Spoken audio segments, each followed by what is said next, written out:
Hello students, आज हम लोग साइंस के चैप्टर 15 जिसका नाम है वाइंड एंड स्टॉर्म। आज हम लोग इस चैप्टर को पढ़ेंगे।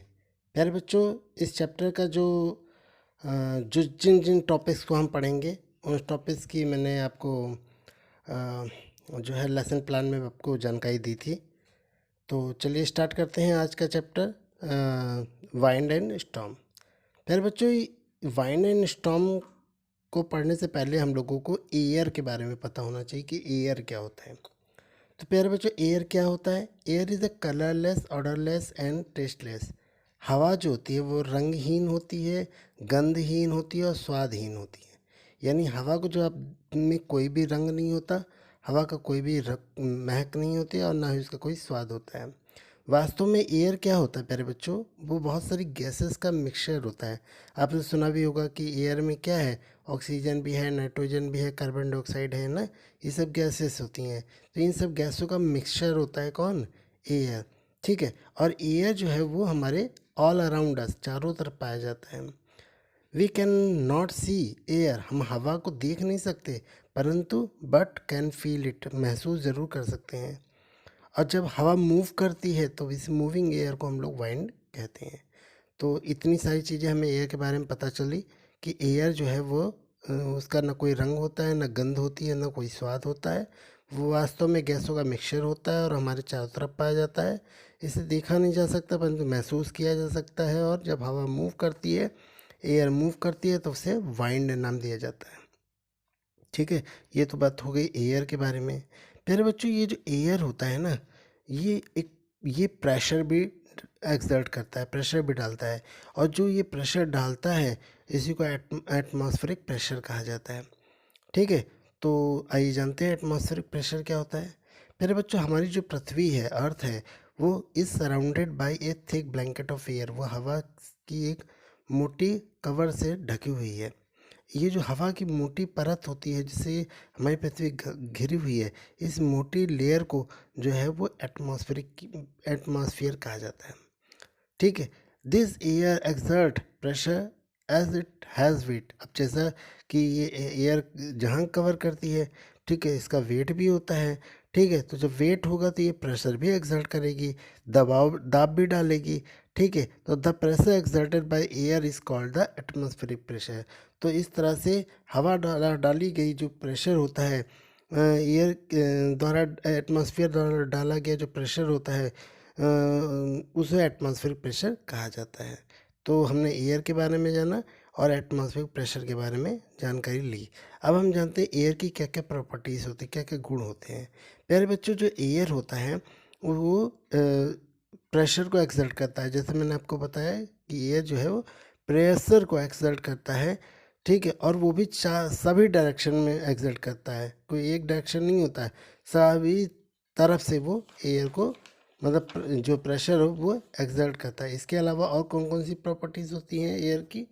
फिर बच्चों, एयर जो है वो एक्सपेंशन और कॉन्ट्रैक्शन भी करता है। यानी हवा को जब आप गर्म करते हो तो वो फैलती है, और जब उसे ठंडा करते हो तो वो क्या होती है, वो सिकुड़ती है।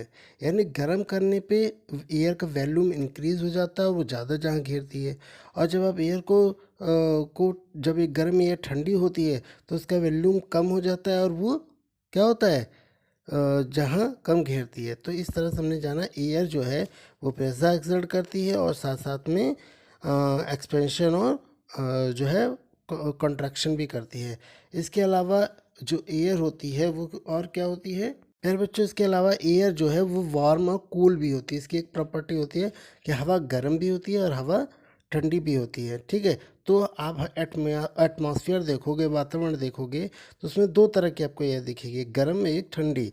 जो गर्म एयर होती है, वार्म एयर होती है, वो लाइटर देन कूल एयर, वो ठंडी एयर के मुकाबले हल्की होती है। अब हल्की होती है, as a result warm air rise, अब हल्की होने के कारण ये ऊपर उठ जाती है। ठीक है। वार्म एयर लेस डेंस, अच्छा, इसमें घनत्व भी कम होता है, पार्टिकल कम होते हैं, तो ये हल्की भी होती है और डेंस, कम डेंस भी होती है, और इसलिए ये ऊपर उठ जाती है। जबकि दूसरी तो ऑन द अदर हैंड देखेंगे, जो कूल एयर होती है वो सिंक डाउनवर्ड, वो नीचे डूबती है, मतलब नीचे की ओर जाती है। क्यों जाती है? Because denser then the warm, क्योंकि वो वार्म गर्म हवा से घनत्व में कम होती है और साथ साथ में हल्की भारी होती है, जिसके कारण वो क्या होती है, वो ज़मीन पे नीचे की ओर आती है, जबकि गर्म एयर ऊपर की ओर जाती है। ठीक है प्यारे बच्चों, ये हमारी हो गई अर्थ मतलब एयर की तीसरी प्रॉपर्टी। ठीक है प्यारे बच्चों, इस तरह से हमने एयर क्या होता है, एटमॉस्फेरिक प्रेशर क्या होता है, ठीक है, एयर की जो सभी प्रॉपर्टीज़ होती हैं उन सब प्रॉपर्टीज़ के बारे में जाना। अब आइए जानते हैं वाइंड क्या होता है। अरे बच्चों, वाइंड क्या होता है, मैंने जैसा कि आपको शुरुआत में बताया था कि एयर जो होता है वो जब मूव करता है तो उसे हम वाइंड कहते हैं।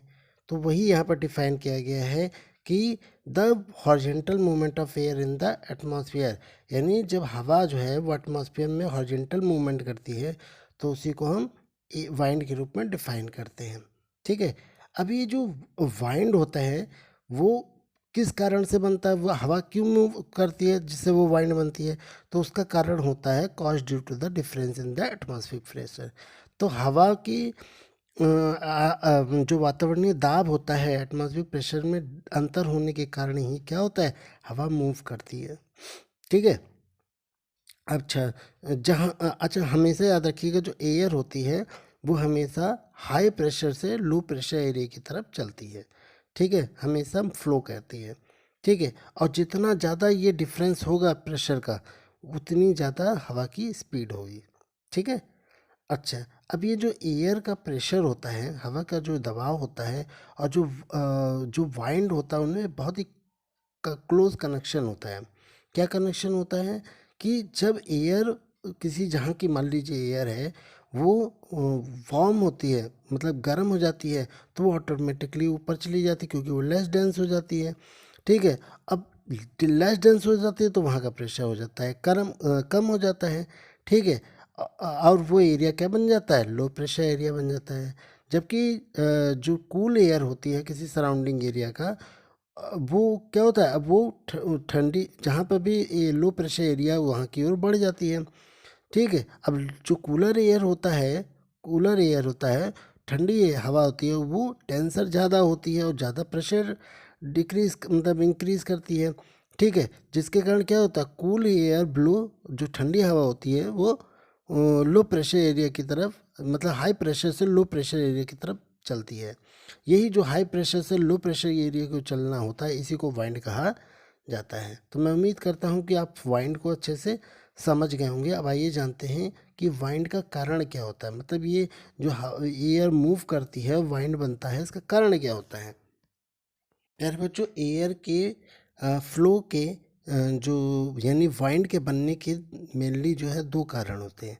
पहला कारण होता है uneven heating between the equator and the poles create wind. ठीक है, यानी आपको मालूम पृथ्वी के दो पोल होते हैं, नॉर्थ पोल और साउथ पोल, और बीच में एक इमेजिनरी लाइन जाती है जिसे हम इक्वेटर कहते हैं। तो इक्वेटर और पोल के बीच की जो बीच में जो अनइवन हीटिंग होती है, कहीं पे पहाड़ है, कहीं ज़मीन है, कहीं पठार है ना, तो अलग अलग भागों पे अलग अलग जो है वो सूर्य की किरणें पड़ती हैं, जिसके कारण वहाँ का जो टेम्परेचर होता है अलग अलग होता है। तो ये जो असमान गर्माहट होती है इक्वेटर पोल के बीच में, ये वाइंड के बनने का कारण होती है। ठीक है, अच्छा, आप देखोगे जो इक्वेटर जो होता है इस अर्थ का सबसे गर्म वाला हिस्सा होता है और सबसे ज़्यादा सनलाइट वहीं पे पूरे साल गिरती है ना, इक्वेटर वाले पोर्शन पे, जिसके कारण वहाँ की एयर जो गर्म हो जाती है और ऊपर उठती है। अच्छा, वो अब वहाँ पर गर्म होने के उठने के कारण जो ट्रॉपिकल रीजन मतलब जो ठंडी हवा होती है वो ट्रॉपिकल रीजन से जो है वो इक्वेटर की तरफ बहती है, नॉर्थ और पोल दोनों साइड से। ठीक है, अब ये वाइंड और परमानेंट ये जो परमानेंट वाइंड जो नॉर्थ ईस्ट या साउथ ईस्ट से आती है मतलब ये जो वाइंड फ्लो करती है इसको हम north east south east trend wind कहते हैं। ठीक है, और पृथ्वी के रोटेशन के कारण वाइंड जो है वो due to rotation of the earth this wind blow is the eastern direction instead of straight north and south. अभी अर्थ की मूवमेंट के कारण भी क्या होता है, जो हवा की डायरेक्शन होती है वो भी नॉर्थ और साउथ क्या की इंस्टेड के बजाय आती है। ठीक है, इसके अलावा प्यारे बच्चों अर्थ वाइंड के बनने का एक और भी कारण होता है uneven heating of land and water. ठीक है। पृथ्वी मतलब ज़मीन और पानी के असमान गर्म होने के कारण जो है वो जो है वो जो है वाइन बनती है और साथ में ब्रीज़ और मानसून भी बनता है। आपको मालूम है कि जो इक्वेटर के पास की लैंड होती है वो गर्म हो जाती है तेज़ी से, उसके कंपेयर में पानी के मुकाबले पानी देर से गर्म होता है, ठीक है, दिन के टाइम में, ठीक है, जिसके कारण एयर जो है वो ज़मीन की ऊपर उड़ती है और जो है ऊपर उठती है तो वहाँ लो प्रेशर एरिया बन जाता है। फिर जो समुद्र के ऊपर की हवा होती है वो ठंडी होती है, वो वहाँ से मतलब हाई प्रेशर होता है वहाँ, तो हाई प्रेशर से लो प्रेशर या ज़मीन की तरफ बहती है। इसी को हम क्या कहते हैं, इसी को हम लोग क्या कहा जाता है, जो है वो हम लोग जो है उसको ब्रीज बोलते हैं, लैंड ब्रीज बोलते हैं।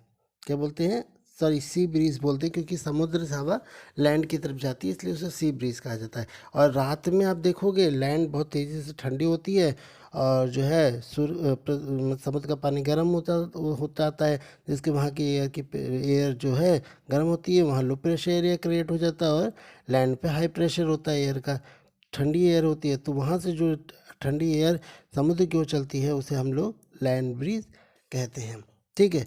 प्यारे बच्चों, इसी तरह से आप देखोगे जो समुद्र होते हैं वहाँ के समुद्र में भी यही प्रोसेस अपनाया जाता है। वहाँ का पानी बहुत देर से गर्म होता है, ठीक है, और लैंड जल्दी गर्म हो जाता है, इसलिए वहाँ से जो एयर मतलब ठंडी एयर मतलब आती है क्या नाम है लैंड की तरफ, तो उसमें बहुत ज़्यादा मॉइस्चर होता है, जिसके कारण वो बरसात अपने साथ बहुत सारा लेके आती है, हैवी रेनफॉल लेके आती है, ठीक है। इसको हम मानसून वाइंड भी कहते हैं, ठीक है।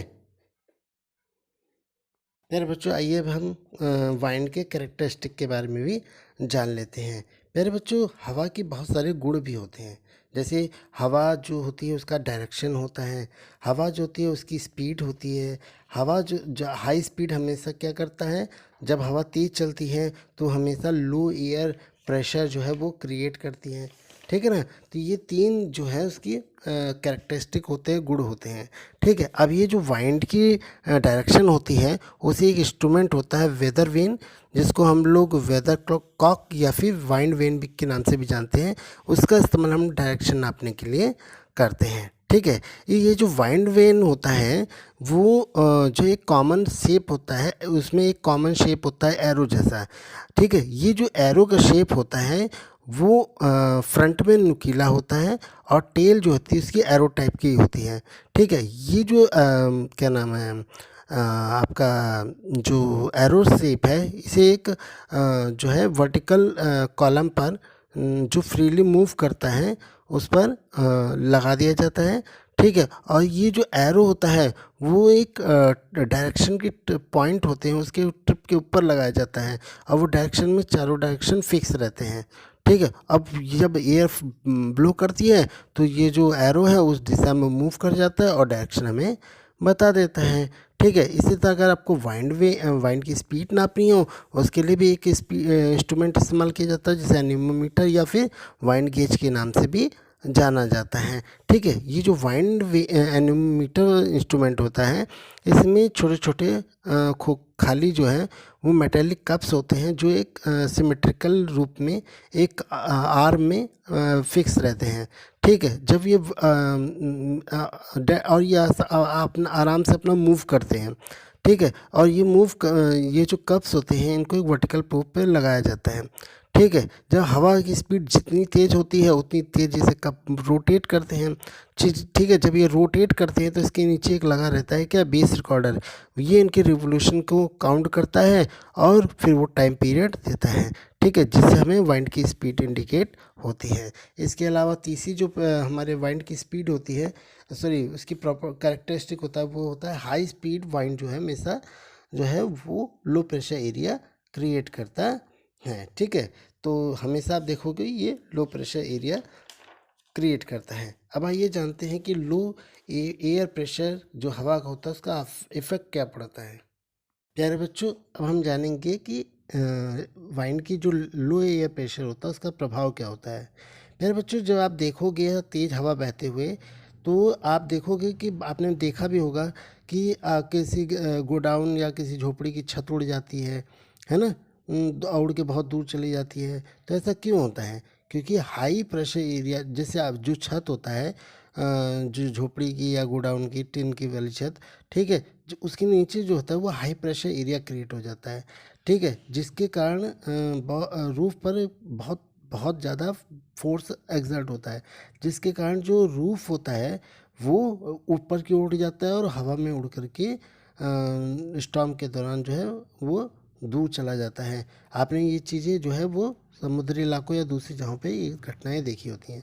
अब ये जो हवा की लो एयर प्रेशर इफेक्ट है, इसका इस्तेमाल जो है हवाई जहाज़ को उड़ाने में किया जाता है, ठीक है। हवाई जहाज़ के जो पंख होते हैं वो इस तरह से डिज़ाइन किए जाते हैं कि जब ये हवा में चल उड़ता है तो इसके नीचे क्या होता है, लो एयर प्रेशर क्रिएट होता है, ठीक है। अब जब मतलब faster moves faster there by creating low pressure, जितनी तेज़ी से चलेगा उतनी जितनी तेज़ी से उड़ेगा उतनी तेज़ी से क्या होता है, ये लो एयर प्रेशर क्रिएट होता है।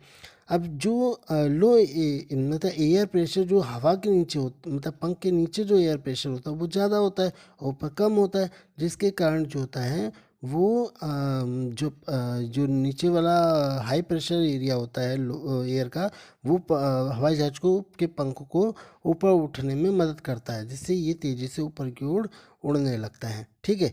तो यानी इस एयर प्रेशर मतलब जो लो एयर प्रेशर है उसका इस्तेमाल जो है हम हवाई जहाज को उठाने में करते हैं। तो इस तरह से इसका इफ़ेक्ट जो है हम देखते हैं, ठीक है प्यारे बच्चों।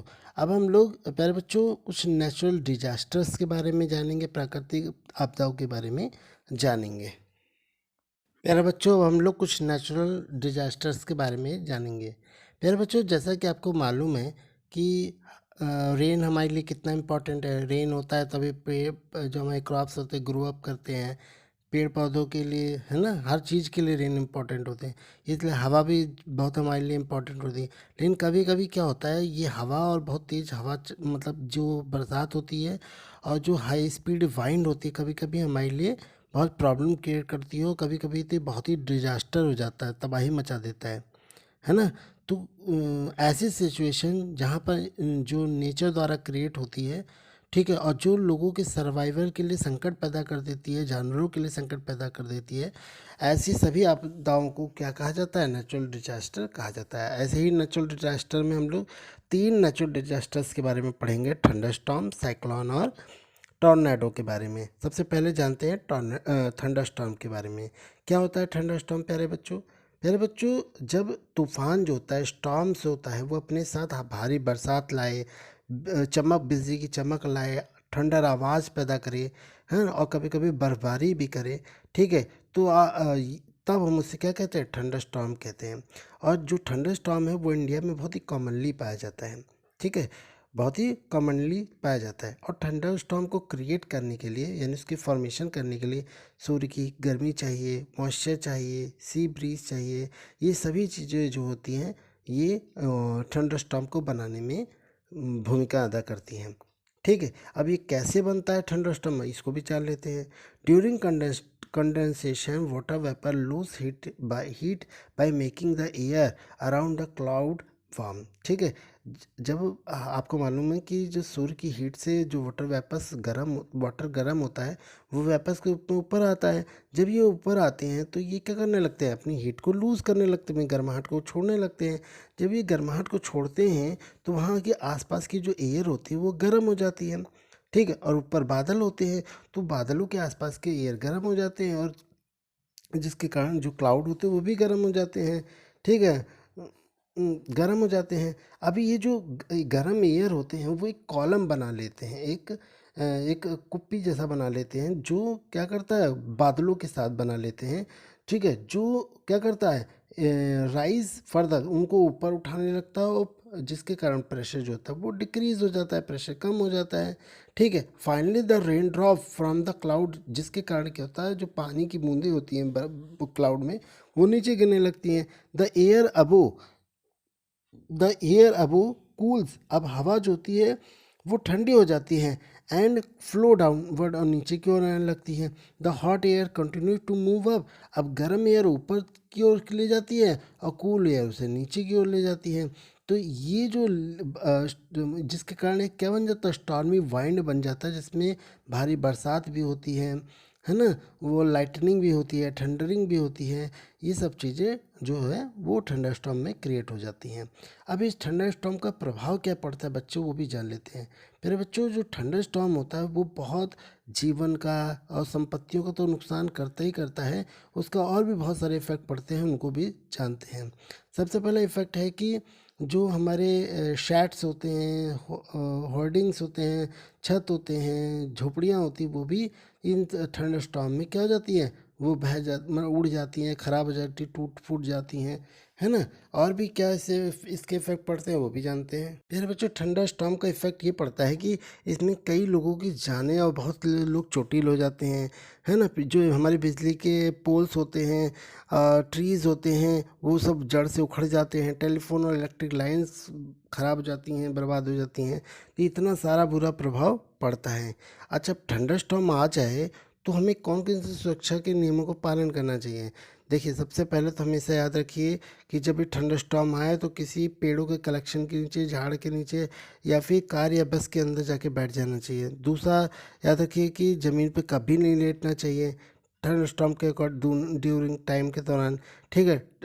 कभी भी खिड़की के पास नहीं बैठना चाहिए, है ना। इसके अलावा वाटर के कांटेक्ट से भी दूर रहना चाहिए। जैसे मान लो स्विमिंग पूल चले या नदियों में जा रहे हो मच्छी पकड़ें, इससे बचना चाहिए। किसी बिल्डिंग से दूर खड़े होना चाहिए, ठीक है। और या बिल्डिंग के अंदर चले जाना चाहिए, है ना। मतलब बिल्डिंग से दूर नहीं, मतलब तूफान जब भी आए तो किसी बिल्डिंग, सुरक्षित बिल्डिंग के अंदर चले जाना चाहिए। तो ये सब अगर आप सुरक्षा के नियम फॉलो करोगे तो आप थंडर स्टॉर्म से बच सकते हो, ठीक है। अब आइए साइक्लोन के बारे में जानते हैं कि ये नेचुरल डिजास्टर कैसे बनता है, क्या होता है। मेरे बच्चों, साइक्लोन भी क्या है, एक नेचुरल डिजास्टर है, ठीक है। साइक्लोन इसके अलावा जो है वो ह्यूज रिवॉल्विंग स्टॉर्म है, एक बहुत ही तेज़ी से घूमने वाला जो है वो तूफान है, जो caused by winds blowing around the central area of low atmospheric pressure, जो लो एटमॉस्फेरिक प्रेशर के सेंट्रल एरिया पे हवा के घूमने के कारण, बहने के कारण बनता है, ठीक है। ये जो आपका साइक्लोन होता है वो जनरली आपका ट्रॉपिकल सी, ठीक है, जहाँ पर मतलब इक्वेटर के पास जो समुद्र होते हैं, जहाँ पर मॉइस्ट जो वार्म वाटर होता है, वहाँ पर ट्रॉपिकल सी पर ये बनता है, ठीक है। बनता है। वहाँ की जो एयर होती है वो गर्म हो करके गर्म हो जाती है, मतलब वहाँ के जो पानी होता है, पानी गर्म होने के कारण वहाँ की जो एयर होती है वो गर्म हो जाती है, और गर्म होने के कारण ऊपर उठती है। अच्छा, जब गर्म होकर ऊपर उठती है तो the cooler air from the surrounding, तो आसपास की जो ठंडी एयर होती है उसका स्थान ले लेती है, जिसके कारण क्या बनता है, छोटे छोटे थंडर स्टॉर्म बनते हैं। जब ये छोटे छोटे थंडर स्टॉर्म क्या होते हैं, आपस में मिल जाते हैं, तो एक क्या बन जाता है, साइक्लोन बन जाता है, ठीक है प्यारे बच्चों। साइक्लोन बन जाता है। अभी साइक्लोन का प्रभाव क्या पड़ता है प्यारे बच्चों। ये जो साइक्लोन होता है उसके कारण बहुत सारे जो कस्बे होते हैं, शहर होते हैं, वो बर्बाद हो जाते हैं, है ना। पेड़ इलेक्ट्रिक पोल और पूरी जड़ से उखड़ जाते हैं। फिशरमैन जो नदियों में अपने जीवन यापन के लिए मछलियाँ पकड़ने जाते हैं, उनका जीवन समुद्र में ख़त्म हो जाता है कि नाव डूब जाती है, जो भी है ना। प्रॉपर्टी का बहुत सारा नुकसान होता है। मिट्टी मिट्टी की जो फर्टिलिटी होती है वो भी ख़राब हो जाती है ना। वहाँ कुछ नहीं उग पाता है कई सालों तक, है ना। तो ये सब प्रभाव जो है वो साइक्लोन का पड़ता है। अब साइक्लोन आए तो क्या क्या सेफ्टी मेजर फॉलो करना चाहिए उसको जानते हैं। फिर बच्चों, जो भी आपको इन्फॉर्मेशन या वार्निंग दी जाती है उसको सीरियसली लेना चाहिए, ठीक है। और जो भी आपकी shift all the essential belonging to safe place as soon as possible, जो भी आपकी चीज़ें हैं, आवश्यक चीज़ें, उनको सुरक्षित स्थान में पहुंचाने की कोशिश करनी चाहिए, ठीक है। हमेशा अपने पास साफ पीने का पानी, है ना, खाना, फर्स्ट एड और कपड़े रखने चाहिए, ताकि ऐसी परेशानी में आपको बाहर निकलना ना पड़े, है ना, घर से। Keep all the emergency phone number, सभी फ़ोन नंबर को रखना चाहिए इमरजेंसी, ठीक है। चाहे फायर ब्रिगेड हो, या फायर ब्रिगेड हो, या फिर आपका मेडिकल हेल्प हो, हमेशा रेडी रहते हैं इस अकॉर्डिंग, है ना। इमरजेंसी नंबर रखना चाहिए, जब भी आपको ज़रूरत हो कॉल करके बुला सकते हैं, है ना। तो प्यारे बच्चों, इस तरह से हमने नेचुरल डिजास्टर साइक्लोन के बारे में जाना, उसकी सेफ्टी के बारे में जाना, और उससे बचने की सेफ्टी के बारे में जाना, और इफेक्ट के बारे में जाना, और उसके बनने के बारे में भी जाना। अब आइए जानते हैं नेचुरल डिजास्टर के तीसरे डिजास्टर के बारे में, टॉर्नेडो के बारे में। प्यारे बच्चों, टॉर्नेडो क्या होता है? प्यारे बच्चों, टॉर्नेडो भी जो होता है एक नेचुरल डिजास्टर होता है, ठीक है। इसमें एक ट्विस्टिंग हवा की जो ट्विस्टिंग फनल होती है वो जो है वो अपने नैरो एंड पर अर्थ को टच करती है, इसी को टॉर्नेडो कहा जाता है। या फिर कहें कि टॉर्नेडो जो है वो एक बहुत ही आक्रामक वायलेंट रोटेटिंग हवा का एक कॉलम होता है, ठीक है, which is format when rising, और ये तब बनता है जब राइजिंग हॉट एयर, मतलब गर्म उठती हवा जो है वो meet horizontal current of cold air, ठंडी एयर के हॉरिजॉन्टल करंट कोल्ड एयर के की कांटेक्ट में आती है, तब ये टॉर्नेडो बनता है। This cause a low pressure centre leading to the occurrence of the tornado, जिसके कारण जहाँ पर भी टॉर्नेडो बनता है वहाँ पर एक लो प्रेशर सेंटर क्रिएट होता है, ठीक है। प्यारे बच्चों, जो आपका टोर्नेडो तो बहुत ही तबाही वाला होता है, डिस्ट्रक्टिव होता है। इसको ट्विस्टर या विर वाइंड के नाम से भी जाना जाता है। They normally do not last long, लेकिन ये ज़्यादा लंबे समय तक नहीं जाता, ये चलता है, ये आता है और तफाही मचा के चला जाता है, ठीक है। Tornado are not common in India, भारत में नहीं, बहुत ही कम पाया जाता है या होता ही नहीं है। जनरली ये यूएसए और कनाडा में बहुत आता है, ठीक है। जब भी टोर्नेडो आता है इसमें जो हवा की स्पीड होती है वो 300 से 400 किलोमीटर पर आवर की स्पीड होती है, और स्पीड्स के कारण हवा जो पेड़ होते हैं वो खड़ जाते हैं, बिल्डिंग्स टूट जाती हैं, कमज़ोर बिल्डिंग गिर पड़ती है, और घर जो है बर्बाद हो जाते हैं। तो प्यारे बच्चों, इस तरह से जो है आज आपका ये जो चैप्टर है, ठीक है, ये जो चैप्टर है आपका क्या नाम है, स्टॉर्म एंड वाइंड, इसमें हम लोगों ने सारे अपने टॉपिक को कवर कर लिया, जिसमें हम लोगों ने जो है वो एयर के बारे में जाना, ठीक है। उसके बाद हमने एटमॉस्फेरिक प्रेशर, एयर की प्रॉपर्टीज़ के बारे में एक एक करके पढ़ा कि एयर एक्सपेंस और कॉन्ट्रैक्शन करता है, एयर प्रेशर एक्सर्ट करता है, वार्म कूल एयर होता है। उसके बाद वाइंड के बारे में जाना, वाइंड कैसे बनती है, उसके कारण क्या होते हैं, कैरेक्टरिस्टिक क्या होता है ना। और वाइंड की जो लो एयर प्रेशर होता है उसका इफेक्ट क्या पड़ता है, ये सब जाना। उसके बाद हम लोगों ने नेचुरल डिजास्टर एक एक करके पढ़ा, थंडरस्टॉर्म इफेक्ट और सेफ्टी मेजर्स पढ़े, साइक्लोन के रीज़न बनने का कारण और उसके इफेक्ट, और जो है वो क्या नाम है, सेफ्टी मेजर्स पढ़े। उसके बाद हम लोगों ने टॉर्नेडो के बारे में भी जानकारी ली। इस तरह से आज ये चैप्टर समाप्त होता है। अब हम लोग नेक्स्ट चैप्टर में नेक्स्ट वीडियो के साथ मिलेंगे। बहुत बहुत धन्यवाद।